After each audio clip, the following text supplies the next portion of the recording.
Hello, my name is Dan Paulson, and welcome to Just One Truth. This is part 3 in a series where I am using some esoteric keys to decode scriptures from Jesus. And specifically, of course, you see by the title, this is the Sermon on the Mount, kind of the pivotal work of Jesus. I'm going to post a link down below to episodes number 1 and number 2. I'd recommend starting there if this is a little unfamiliar to you. And for the rest of us, let's begin. I want to go back actually and readdress something that I kind of glazed over in the last one in my eagerness to get on to something that I wanted to talk about. And just to remind everyone, we are using the New Revised Standard Bible. And yeah, this is the Sermon on the Mount. And the first verse here is, "Do not think that I have come to abolish the law or the prophets. I have not come to abolish, but to fulfill. For truly I tell you, until heaven and earth pass away, not one letter, not one stroke of a letter will pass from the law until all is accomplished. Therefore, whoever breaks one of the least of these commandments and teaches others to do the same will be called least in the kingdom of heaven. But whoever does them and teaches them will be called great in the kingdom of heaven. For I tell you, unless your righteousness exceeds that of the scribes and the Pharisees, you will never enter the kingdom of heaven." Okay, and after posting that last video, I realized, boy, I actually would like to cover this a little bit better, this section right here. So I'm going to start with verse number 17. "Do not think that I have come to abolish the law or the prophets. I have not come to abolish, but to fulfill." Okay, and we talked about that one quite a bit. I don't want to cover that one too much. That one was near the end of episode 2. But Moses, we decode him the same way. Inner looking, it's an inner path about cutting off your past, clearing your life, purging yourself out, and living a different way, clearing out your world of all of those bad things. And in that case, Jesus is doing the same thing, a little bit different style. Moses, big story. We talked about that, right? The clearing out the earth of all the bad stuff. You are the biggest component in there, or your mind is what holds everything. What did Jesus do? He just really modified that and shortened it down to the cup. Just clean the inside of the cup, and he covered the same thing, but in a very short way. And when you look at that in that way, you realize, okay, Jesus is supporting what Moses said, but not what Moses says without looking at it this way. He doesn't support the Jewish laws. Not really. So the law that he's not abolishing is this inner law, whatever is nested in there. Then we move on to verse number 18. "For truly I tell you, until heaven and earth pass away, not one letter, not one stroke of a letter will pass from the law until all is accomplished." So we're looking at the law here as not being the Jewish law, the Moses law. We're looking at the law being the inner. This is how you take care of yourself. This is how you weed your garden. This is how you get rid of all the skeletons in your closet, or get rid of all of the demons that possess you, and find heaven, the promised land, the kingdom of heaven within, nirvana. That what this procedure is, what we could call it today, what we understand it as being, is turning inward, examining the things that we want to hide away, that's keeping them in the dark, looking at them, surfacing them, acknowledging them, dealing with them until they don't hurt us anymore, bringing them into the light. That this is really just, they're teaching us how to take care of our minds, but they didn't know we had minds. So, yeah, they did a good job. Anyway, this is saying that you can't deviate from that path. You can't skip turning inward. You can't go in and look at things and say, okay, I've seen them, I'm going to close the doors again. That won't work. You have to deal with them. You have to do all of the things necessary for this to work. Okay, moving on to 19. "Therefore, whoever breaks one of the least of these commandments and teaches others to do the same will be called least in the kingdom of heaven." So what are these commandments? Again and again, turning inward. If people are telling you, you don't have to do that, boy, that's crazy. Just turn it over to God, or, give it to a higher being, or just ask for forgiveness, or something like that. That is what we know experientially doesn't really change our lives. It doesn't work very well. So we need to really go at it a lot more aggressively. And I think that what Jesus, or this verse right here, refers to is the idea that if somebody isn't teaching that third layer, that really turn it inward upon yourself, they're not teaching you the right thing. They are least in the kingdom of heaven themselves. Of course, they're not intentionally misleading you. They're doing their best. That's what they believe it to be. If they knew something different, they would show you something different. Then as we move on, and whoever does teach them will be called great in the kingdom of heaven. So we just have the opposite going on. The people that come along, our teachers of today that come along and reveal this to us and help us again, they're already happy that way, aren't they? They're there. For I tell you, unless your righteousness exceeds that of the scribes and the Pharisees, you will never enter the kingdom of heaven. And we discussed the scribes and the Pharisees were the people that read the Bible, the Torah. When Jesus is referring to these people, this is Jewish readings. They're not, the New Testament doesn't exist yet. So when he is talking about the scribes and the Pharisees and reading, they're reading all of the Jewish writings from antiquity. And they're not understanding them. They're thinking that they are layer number 2. They're trying to figure out how God is going to come back, or how to get into God's good graces, how to sacrifice properly and do the things necessary to gain favor. And that is their righteousness level. That is what they get out of it. That is what they understand. And Jesus is saying right here that you have to go beyond that. But what do we see today? And this is a correlation I didn't make, and it's a little scary to make. But the scribes and the Pharisees are doing what? They're teaching layer number 2 the best that they can. They're not at layer number 3. Let's go look at the Gospel of Thomas for a second. Here's another verse. Look at this one. Jesus said, "Woe to the Pharisees, for they are like a dog in the manger of oxen. For neither does he eat, nor does he let the oxen eat." So that's kind of some brutal imagery. I wonder if that was the same source from Jesus. It tells the same thing, just in a not the most gentle way. But you conjure up this image of the dog laying on the food so the ox can't eat.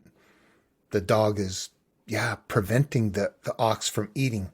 And I think that the symbolism that I get from this is that the people that are looking for the consumption, what they need to feed their souls, they can't get access to it. And that appears in a few other places. But I look at that kind of really from even today's day and age. This is where the harsh part comes in, where you think people that are at that layer 2, that are preaching God's word, repent ye sinner for the end is near, they're all at that layer 2, that they all fit into this category of the scribes and the Pharisees that don't get it and are preaching it. The many called, those who carry the ark but can't see inside. Many stand outside the narrow gate where only the solitary will pass. You have to cease to become 2 and become 1. Jesus agrees with what Moses teaches, but Moses teaches that same thing, but in a very cryptic way. Let's go ahead and get on to the very next one here. All right, this section is called Concerning Anger. You have heard that it was said to those of ancient times, "You shalt not murder, and whoever murders shall be liable to judgment."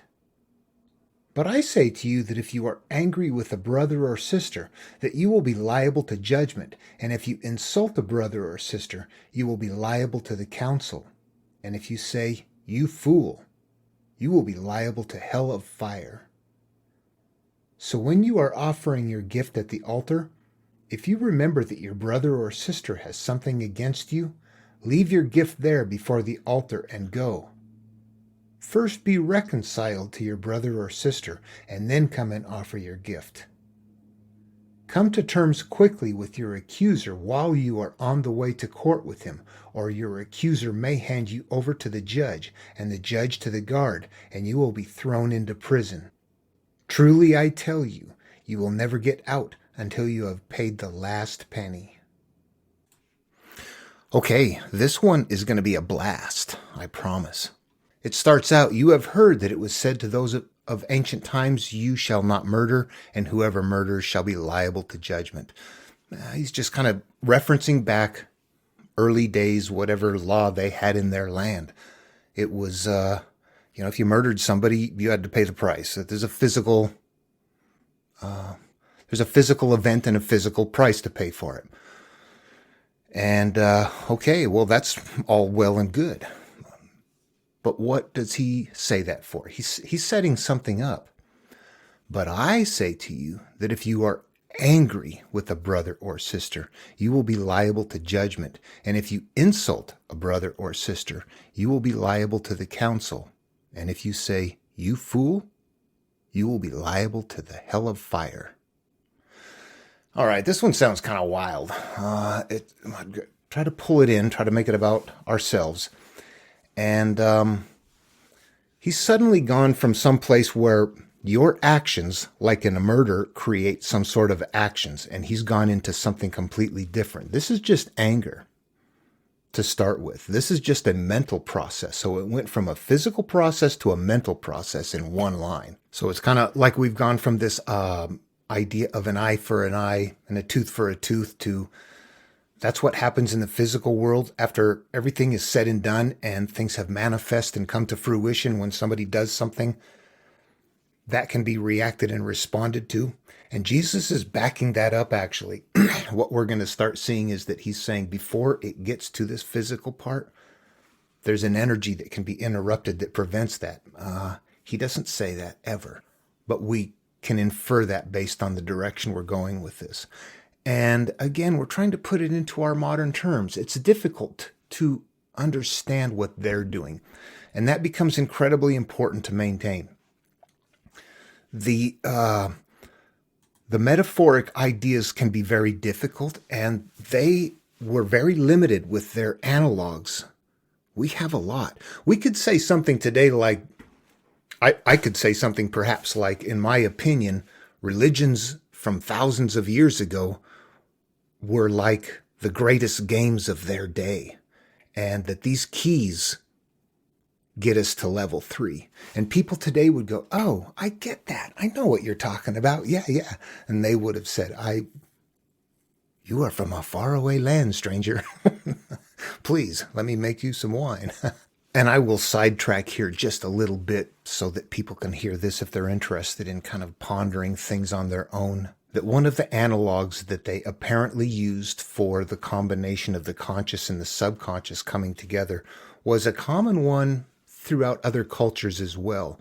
And that is the idea of male and female, man and woman being combined, being married, conscious, subconscious, the two aspects of a person, and that they get divorced, they get married, and that happens in the bridal chamber. It's where the mind, the subconscious, its location is. The groom, the consciousness, has to enter. You have to go in. If you look at the metaphors that way, well, I'll just keep going. You'll see more and more. Okay, so if we go back and look at this one again, what I am suggesting is that, yes, that if you are angry, that's enough to be a problem, and that you're going to be liable to the judgment. If you insult your brother or sister, liable to the council. At some point I look at that and go, I lose it in this verse a little bit because I don't know how specific to make this. You will be liable to the council. And if you say, you fool, is this something nested in there that we need? Or is this simply telling us that the worse it is in your mind, the worse the escalation is? The more you think poorly of something, the worse results you get as a result. And that makes sense.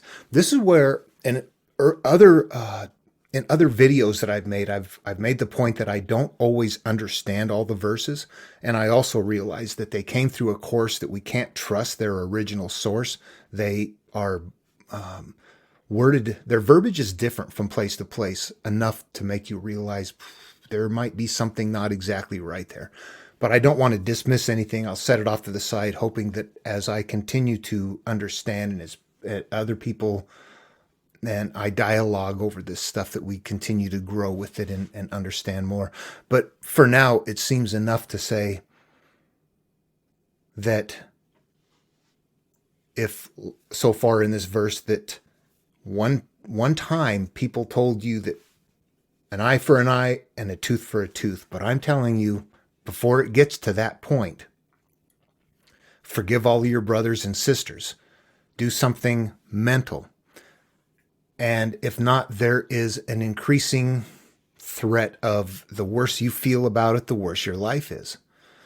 And that's all I'm going to say about that one right there. I don't want to try to put it any further.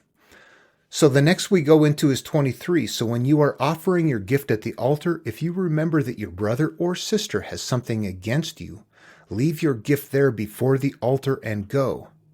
First be reconciled to your brother and sister, and then come and offer your gift. Okay, so right there we have the altar. The altar is where you give a gift. The altar for them was giving a gift to God because you want to please God, because you want to get into God's good graces. So you know that by acting and conducting in some old school way of doing something physical here, of leaving a gift at the altar, whatever that may be. And a gift at the altar might be just doing something good for somebody else. It might not be burning a lamb. The idea here, though, is that you're leaving a gift at the altar, which means you are seeking good graces from whatever you get good graces from. In this case, must be God. Yeah, they'll get good graces if they do it. However, if you're doing that, and in the meantime, you're packing a bunch of stuff that you're all messed up with, you hate this person, you hate that person, you are this mental wreck, go take care of that first. That somehow the implication is that if you don't have that stuff resolved, don't leave your gift at the altar. Don't do that. Don't look for graces while you've got issues that you're dragging with you. Go take care of that first.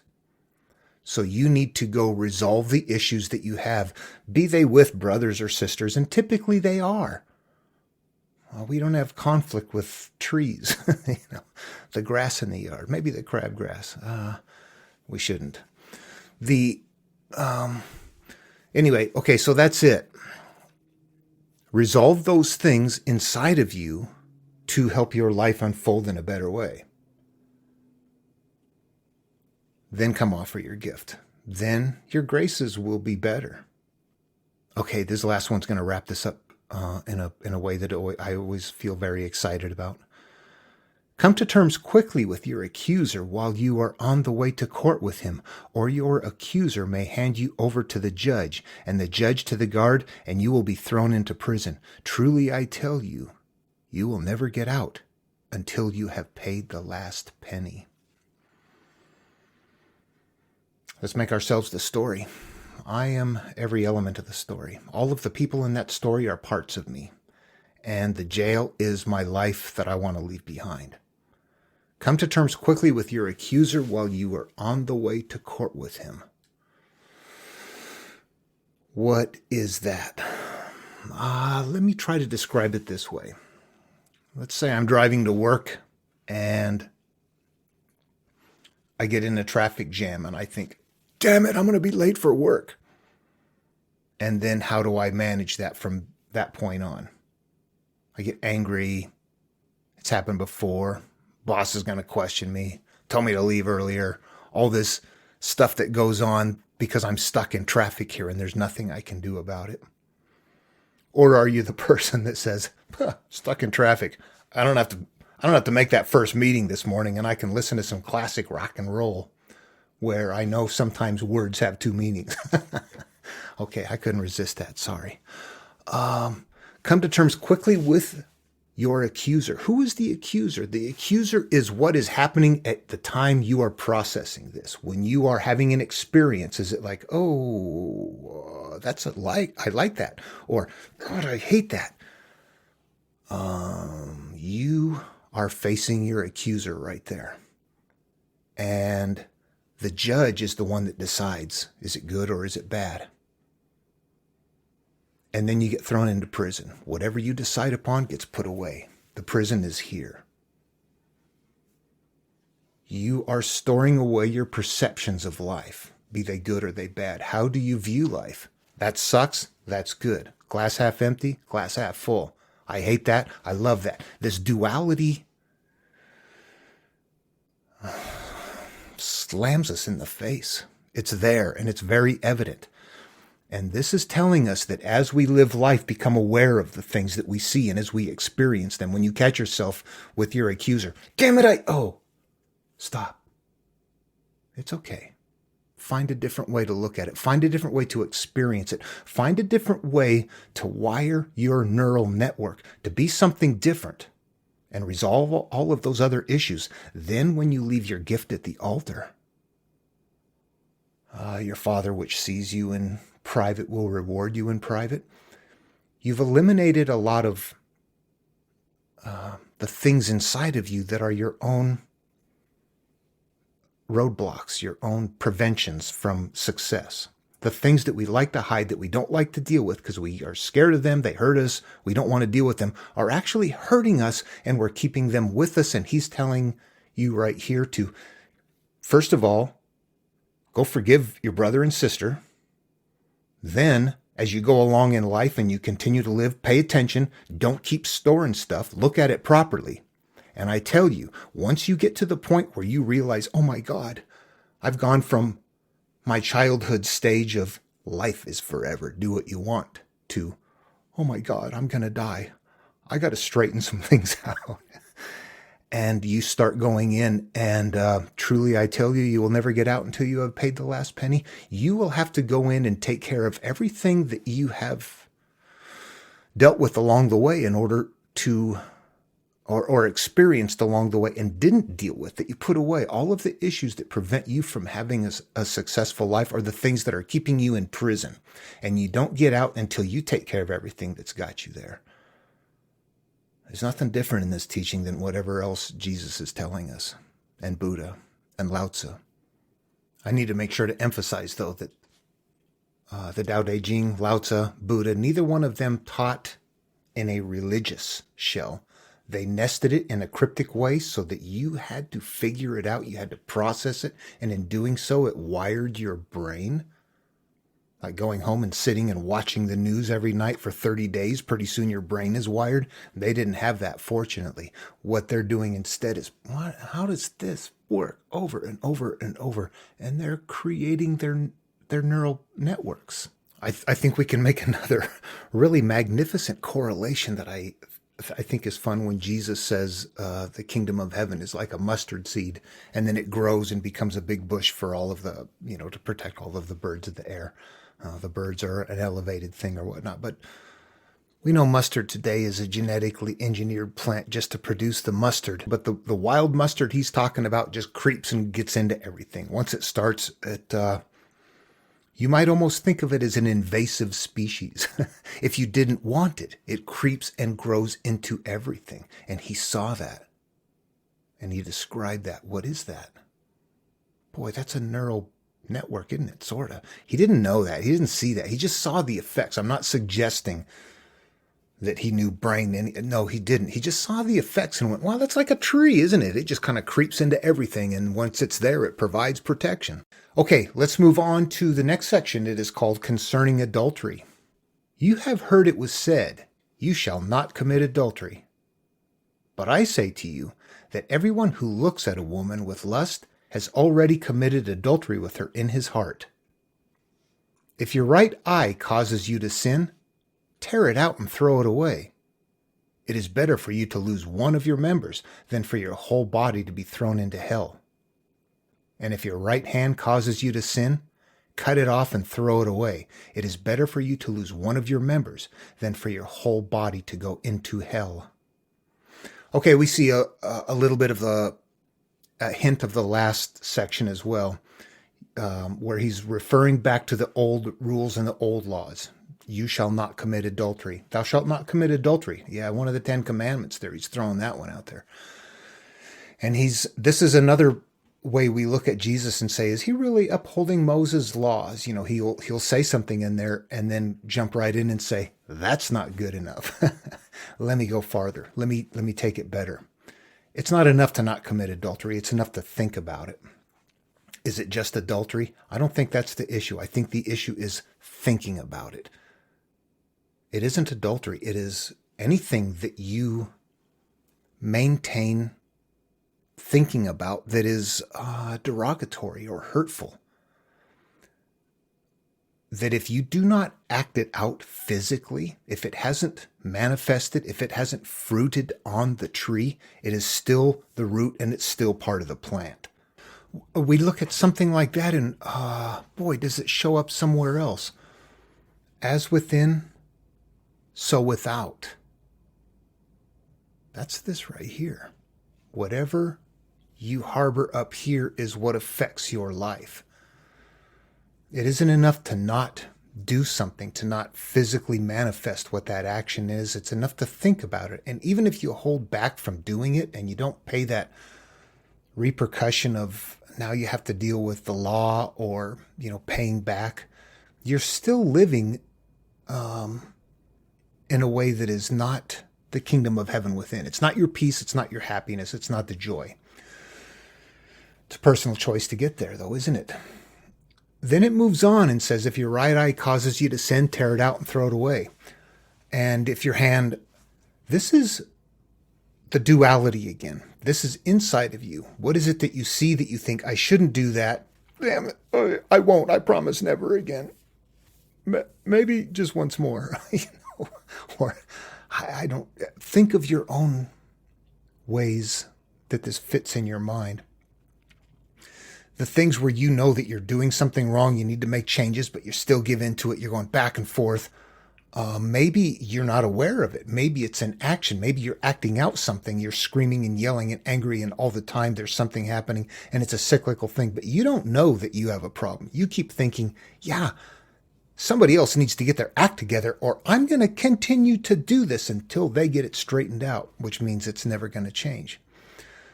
When you get to the point where you realize the things that I have inside of me, the way I view things, my hand, my eyes, the way I grasp things are the things I need to get rid of, because that conflict is keeping me in hell. If I'm seeing or doing or functioning in some way that is dual to my idea of wanting peace and love, if I find myself after some event thinking, God, that took me off course. Oh, that's not on the path. You got to cut that stuff off. That's what he's saying here. Body into hell, which means you're not in the kingdom of heaven within. Anything else in Jesus' terms is hell, I think. You're in hell or you're in heaven. You are happy or you are sad. And throughout the day, we shift back and forth between those, don't we? Okay, that's that one right there. The next one is called concerning divorce. It was also said, whoever divorces his wife, let him give her a certificate of divorce. But I say to you that anyone who divorces his wife, except on the ground of unchastity, causes her to commit adultery, and whoever marries a divorced woman commits adultery. Okay, I will tell you right up front, I do not have this one. Not fully, but let's wring it out. Let's see what we can get out of it. First off is that it was also said right there, that same thing, you have heard it said of old. He's kind of setting up each one of his little verses here with a hook. Something in the past was this, but now this. Something in the past was this, but now this. You see that still happening here. We can actually dismiss that as part of this verse just to try to make it simpler for us. So I would do that maybe for myself as I'm trying to figure something out and then reword it for myself. But I say to you that anyone who divorces his wife, except on the ground of unchastity, causes her to commit adultery. And I'll stop right there. And because that's multiple parts, I'm going to take out that one, except on the ground of unchastity part. Simplify it with just saying, I say to you that anyone who divorces his wife causes her to commit adultery. Oh, I think we can look at that and say that Well, that doesn't make any kind of sense at all. That can't be true. We cannot look at this literally. If a man divorces his wife, maybe they've gone separate directions. They just don't agree with each other anymore. So they get a divorce. And that causes her to commit adultery. Yeah, that's a completely nonsensical thing. You can't even go down that path. So we have to interpret it. And in this case, I would go to my standby, the male, the female, the conscious, the subconscious. And in this case, I would change that then and say that anyone who divorces his wife must mean any individual that divorces their subconscious, any individual that splits themselves from their subconscious causes the subconscious to commit adultery. And at some point we start having other problems. We don't know what he means by committing adultery. And when we bring in the other verse, the grounds of unchastity, we're talking about offspring. It becomes very obscure. I think verses like this become an incredible stretch. You have to almost make it fit. I don't find a way that it easily unfolds. And I have a couple of things that I like to do with verses like this. Number one is to realize, that this was passed along word of mouth for many years before it was written down, and then written down many times before the version was that this came about. We can suspect that the verse took a beating along that path. In fact, all of them. And the other thing is that it just may be too deep for me. Maybe there's another key. Maybe there's something I'm not understanding. I don't want to dismiss it as something that doesn't make sense. I would rather set it off to the side and say, "Well, I don't get this one." Anybody got any ideas?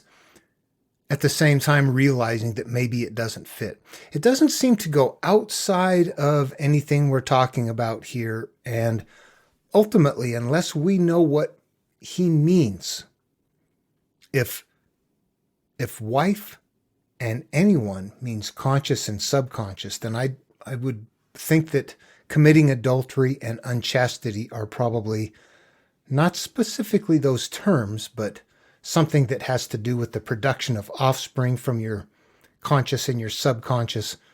That the more I think about this, the more it just twists my head up in a knot, and I figure, that's okay. I don't feel like I'm missing anything out of this one, except that I don't get anything much out of it either. Anyway, I just wanted to share that procedure and kind of show you that.